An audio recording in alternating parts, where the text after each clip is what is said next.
एकदम से कूड़ा हैं। लॉजिकल थिंकिंग के नाम पे ये कूड़ा लोग हैं, एकदम बेकार हैं।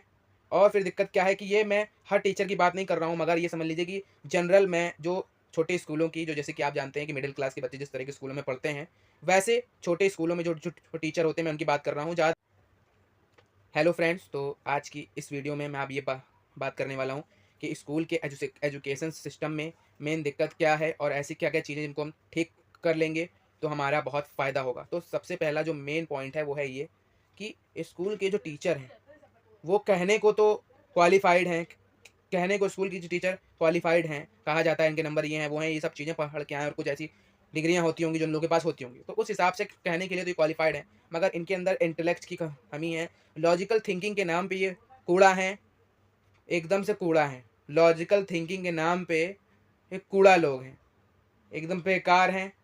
और फिर दिक्कत क्या है कि ये मैं हर टीचर की बात नहीं कर रहा हूँ, मगर ये समझ लीजिए कि जनरल मैं जो छोटे स्कूलों की, जो जैसे कि आप जानते हैं कि मिडिल क्लास के बच्चे जिस तरह के स्कूलों में पढ़ते हैं, वैसे छोटे स्कूलों में जो जो टीचर होते हैं, मैं उनकी बात कर रहा हूँ। ज़्यादातर 90 टू 95% टीचर्स ऐसे होते, तो मैं उनकी बात कर रहा हूँ। तो इनमें दिक्कत क्या है कि इंटेलेक्ट की बहुत दिक्कत है इनमें। इनको सोचना विचार करना नहीं नहीं आता और बहुत इनके संग में समस्या है। तो इनकी इस समस्या की वजह से होता क्या है कि जब कोई बच्चा अपनी लाइफ में स्कूल में कोई मिस्टेक कर देता है, तो ये उसको बड़ी तेज़ी से डांटते हैं, इसकी बेइज्जती करते हैं और ये बोलते हैं कि तुम जीवन में कुछ नहीं कर पाओगे। ये बोलते हैं कि तुम्हारे दिमाग में कूड़ा भरा हुआ है, भूसा भरा हुआ है और तुम जीवन में कुछ नहीं कर सकते। मुझे भी यही सब बातें बहुत बार बोली गई हैं, इसलिए मुझे इसका एक्सपीरियंस है। तो ये है, तो अगर कोई बच्चा कोई दिक्कत कर रहा है, कोई चीज़ उसको नहीं हो पा रही है, तो ये आपकी ज़िम्मेदारी है कि आप उसे पढ़ाओ, समझाओ। ना समझ पाए तो ये सब आप ही की ज़िम्मेदारी है, ये बच्चे की ज़िम्मेदारी नहीं है, ये सब पूरी आपकी ज़िम्मेदारी है। मगर आप क्या करते हो, बच्चे को डिमोटिवेट कर देते हो। बच्चे को ये आप जो है बता देते हो कि बेटा बेटा तुम 2 कौड़ी के आदमी हो, तुम जीवन में कुछ नहीं कर पाओगे। तो अगर आप इस तरीके से उसको डिमोटिवेट कर दोगे, जब इंसान का कॉन्फिडेंस ख़त्म हो जाएगा। तो मैं जिस जिस तरीके से कॉन्फिडेंस से आप लोगों से इस वीडियो में बात कर रहा हूँ, तो आपको वीडियो भी देखने में मज़ा आ रही होगी और मेरी आवाज़ भी सुनने में मज़ा आ रही होगी। मगर जब बच्चा ऐसे बोलेगा, हाँ वीडियो अच्छी बन नहीं, ऐसे जब बच्चा बोलेगा बिना कॉन्फिडेंस के, तो वो एक यूट्यूबर भी नहीं बन सकता, वो समाज सुधारक भी नहीं बन सकता, वो किसी लायक नहीं रह जाएगा। बाद में दिक्कत ये होगी कि उसको नौकरी तो मिल जाएगी, मगर वो खुश नहीं रह पाए। क्यों? क्योंकि उसके अंदर कॉन्फिडेंस की दिक्कत है, वो किसी लड़के को कुछ नहीं बोल पाएगा। बहुत सारी समस्याएं हैं जो उसकी ज़िंदगी में आएंगी। फिर दिक्कत ये है कि ये सारी चीज़ें चलिए ये लोग कर रहे हैं, सही है, मगर ये बच्चों के 15-15 16-16 साल, सिर्फ स्कूल की मैं बात कर रहा हूँ, अभी तो मैं कॉलेज पे आया ही नहीं हूँ। 15-16 साल ये सिर्फ वेस्ट कर देते हैं बच्चों को हिंदी पढ़ाने में, इंग्लिश पढ़ाने में, मैथ पढ़ाने में, साइंस पढ़ाने में। ये 15 साल वेस्ट कर देते हैं। और मेन दिक्कत ये है कि ये सारे बच्चों को एक जैसी चीज़ें सब पढ़ाते हैं। 10th क्लास तक समझ लीजिए कि आप 10 साल तक सारे बच्चों एक एक जैसी चीज़ें है पढ़ाते हैं। मगर इसकी रियलिटी ये है कि आपको चाहिए कि आप बच्चे को 5 साल तक, 5 साल के अंदर, अगर आप बच्चा स्कूल में गया तो 5 साल के अंदर बच्चे को हिंदी बोलनी आनी, हिंदी तो बोलनी आती, हिंदी लिखनी आनी चाहिए, इंग्लिश बोलनी लिखनी आनी चाहिए, उसको मैथ आनी चाहिए और उसको थोड़ी बहुत साइंस आनी चाहिए, ताकि वो सोच विचार कर सके। अगर उसको आगे बुक दे दी जाए तो वो बुक पढ़ के अपने आप से चीज़ों को समझ पाए। ये बहुत बड़ी दिक्कत है स्कूल में। ये लोग 15-15 साल स्कूल में वेस्ट कर देते हैं, मगर बच्चा 12th क्लास में आने के बाद भी अपनी बुक पढ़ के, रीड करके समझ नहीं पाता। ये अपने इंडिया की सच्चाई है। मेरी क्लास में कुछ बच्चे ऐसे थे जो कि 12th क्लास में आ गए थे और उनको पढ़ना लिखना नहीं आता था। और ये मैं कोई छोटे मोटे बोर्ड की बात नहीं कर रहा हूँ, मैं माने जाने बोर्ड, आप लोग सब जानते हो कौन से बोर्ड पूरे ऑल ओवर इंडिया में माने जाने, उन बोर्ड की ये हाल है। कोई लोकल बोर्ड होता तो मैं समझ जाता, इन बोर्ड की ये हाल है। सोचिए, 15 साल आपने बच्चे का वेस्ट किया। अब बच्चा इस लायक भी नहीं है कि वो कोई बुक को पढ़ के अपने आप से चीज़ों को समझ पाए। ज़्यादातर बच्चों का ये हाल है। फिर क्या है, रियलिटी ऑफ यूनिफॉर्म। ये जो आप बच्चों को यूनिफॉर्म पहना के भेजते हो, अगर आपसे स्कूल वालों से ये पूछा जाए कि बच्चे को यूनिफॉर्म क्यों पहनाते हो आप, क्या बच्चा अपने स्कूल की, अपने घर की ड्रेस में नहीं आ सकता? बच्चे का जो मन करे क्या बच्चा वो नहीं कर सकता? तो ये बोलते हैं कि नहीं यूनिफ़ॉर्म होती है उससे क्या होता है कि सब बच्चे एक जैसे लगते हैं, तो किसी भी बच्चे के अंदर सुपियोरिटी कॉन्फ्लेक्स नहीं आता, किसी के अंदर इन्फीरियरिटी कॉन्फ्लेक्स नहीं आता। तो अगर बच्चे को ऐसा लग रहा है कि वो सुपीरियर है तो ये तो बहुत अच्छी बात है, मगर कुछ बच्चों को लगता है कि वो इन्फीरियर है। तो रियलिटी ये है कि आप लोग स्कूल के टीचर तो वैसे ही, जो बच्चे पढ़ने में कमज़ोर होते हैं उनकी आप सबके सामने इतनी बेइज्जती कर देते हो कि उसको वैसे ही महसूस होता है कि मैं बेकार हूँ और मैं बेकार ही रहूँगा, उसको ऐसे ही महसूस होता है, और कुछ टाइम बाद उसको आपकी बातों का फ़र्क नहीं पड़ता। ये तो ऐसे डाल देते हो, तो ये तो आप बात ही करना बंद कर दो कि मैंने ये नीचे निकाली, यूनिफॉर्म का कारण ये। और फिर यूनिफॉर्म में एक चीज़ और है, जो बच्चे पैसे वाले होते हैं उनकी हर साल यूनिफॉर्म नहीं आती है। जो बच्चे पैसे वाले होते हैं उनकी यूनिफॉर्म साफ़ होती है, जूते साफ़ होते हैं, सब कुछ होता है। और जो बच्चे गरीब होते हैं उनके जूते फटे हुए होते हैं, यूनिफॉर्म गंदी होती है, यूनिफॉर्म फटी हुई होती है, उसको 4 बार सिला गया होता है। तो हर आदमी जान जाता है कि किसके पास कितना पैसा है, कौन कितना अमीर है, कौन कितना गरीब है। हर आदमी इस बात को जान जाता है। तो यूनिफॉर्म तो एक तरह की फालतू की चीज़ है, हमारे हमारे यहाँ पे यूनिफॉर्म फालतू चीज़ है, इसको तो हटा देना चाहिए। फिर क्या है कि आपने बच्चे को एकदम समझ लीजिए कि नौकर वाली जो है ट्रेनिंग दी है। क्या है भाई, बच्चे को टॉयलेट लगी, उसने बोला मैम मैं गो टू टॉयलेट। अब आपने उस बच्चे को, आपको ये चाहिए था कि भाई उसकी इच्छा है बच्चों को टॉयलेट लगे, बच्चे जाएं, बच्चे आ जाएं। लेकिन कुछ ऐसे कारण भी हैं कि बच्चे चाहते हैं, कुछ बच्चे आते नहीं हैं। तो इसका एक नियम होना चाहिए कि बच्चा इतनी देर में गया तो इतनी देर में बच्चे को आ जाना चाहिए। अगर वो नहीं आया तो वो फिर मैम को इस बात का रीज़न बाद में दे। लेकिन रियलिटी क्या है कि बच्चे को हर चीज़ के लिए मैम और सर से, स्कूल के टीचर से पूछना पड़ता है, मैं गो टू टॉयलेट, मैं गो ड्रिंक वाटर। अब इसमें क्या है, बहुत से टीचर तो बहुत अच्छे होते हैं, जैसे ही आप उनसे बोलेंगे टॉयलेट और ड्रिंक वाटर तो तुरंत आपको भेज देंगे। अब कुछ टीचर इसके अंदर इतने मक्कार हैं, जिनके अगर उनको कोई भी गाली दी जाए तो वो कम नहीं है, और किसी तरीके से वो टीचर कहलाने लायक नहीं है। वो टीचर कहलाने लायक ही नहीं। वो क्या क्या करते हैं, बच्चे ने पूछा मैं गो टू टॉयलेट, कहा नहीं बैठ जाओ, मेरी क्लास खत्म हो जाएगी तब जाना। अरे भाई बच्चे को टॉयलेट लगी है, बच्चे को जाने दो, बच्चे को जाने दो ना, बच्चे को टॉयलेट लगी है। अब क्या होता है, बच्चा बैठ के इंतजार करता है। फिर क्या होता है, जैसे ही ये पीरियड ओवर होता है उधर से एक टीचर और आ जाता है। वो पीरियड खत्म होने से पहले ही निकल के आता है। वो टीचर इतना ओवर स्मार्ट है कि वो पहले आ जाता है, फिर बच्चा नहीं जा पाता, फिर बच्चा उनसे आगे पूछता है। तो ये सब चीज़ों को ख़त्म करो यार, ये सब बहुत छोटी चीज़ें हैं। आप अपनी आने वाली लाइफ में किससे पूछ के जाओगे और किससे पूछ के आप जो है पानी पियोगे। यहाँ तक कुछ स्कूल तो इतने बेकार हैं कि पानी पीने के लिए भी उनको अपने टीचर से पूछना पड़ रहा है।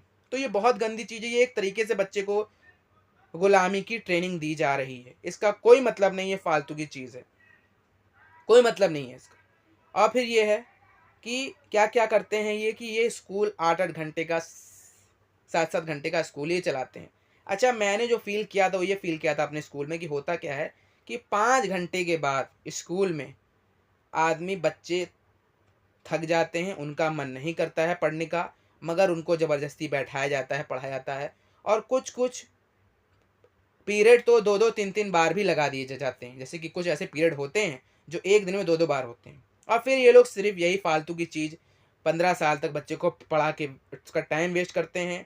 और ये लोग स्किल के ऊपर ज़्यादा फ़ोकस नहीं करते। जो बड़े स्कूल हैं जहाँ की फ़ीसें 10,000 20,000 रुपए हैं, वहाँ पे तो आपको स्विमिंग सिखाई जाएगी, बास्केटबॉल सिखाया जाएगा, म्यूज़िक इंस्ट्रूमेंट सिखाया जाएगा, कुकिंग सिखाई जाएगी, बहुत सारी चीज़ें सिखाई जाएंगी। मगर जो मिडिल क्लास के बच्चे, गरीब के बच्चों को कुछ नहीं सिखाया जाएगा। उनके संग क्या होगा, उन्हें कोई स्किल सिखाएंगे नहीं, बच्चा सिलाक होगा।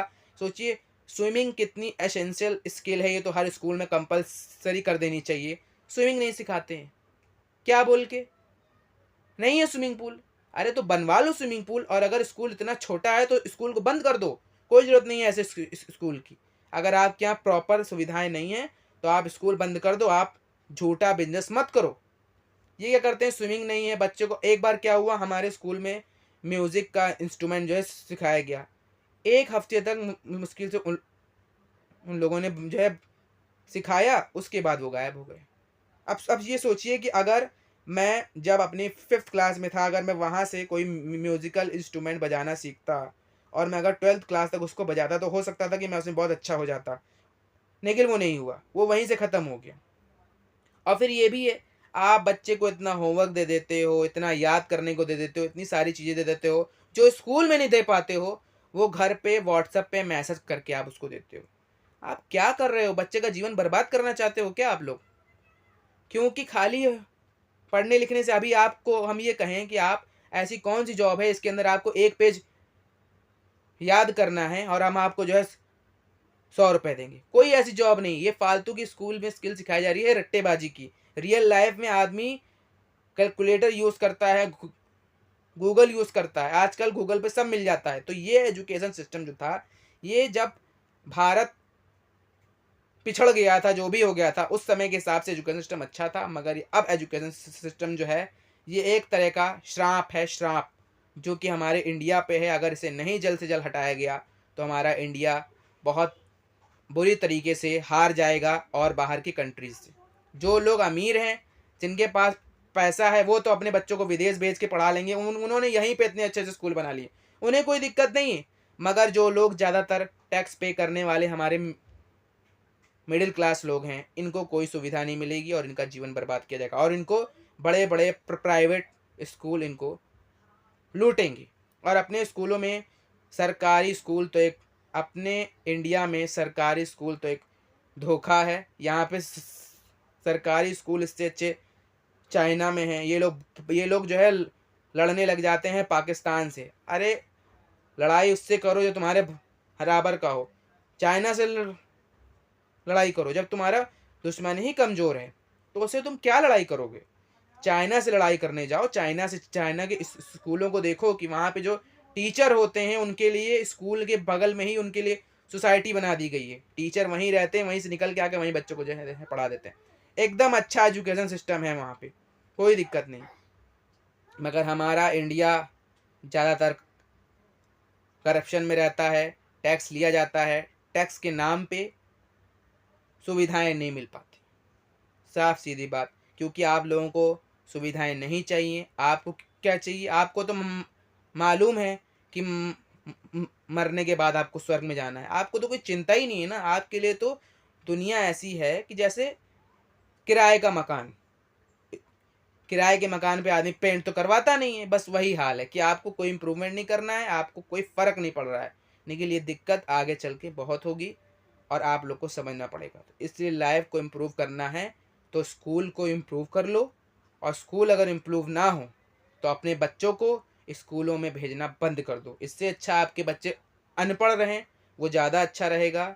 ज़्यादा हो बच्चों को आप लिखना पढ़ना थोड़ा बहुत जो है सिखा दो। उसके बाद जो अच्छी अच्छी बुक्स हैं वो ला के दे दो।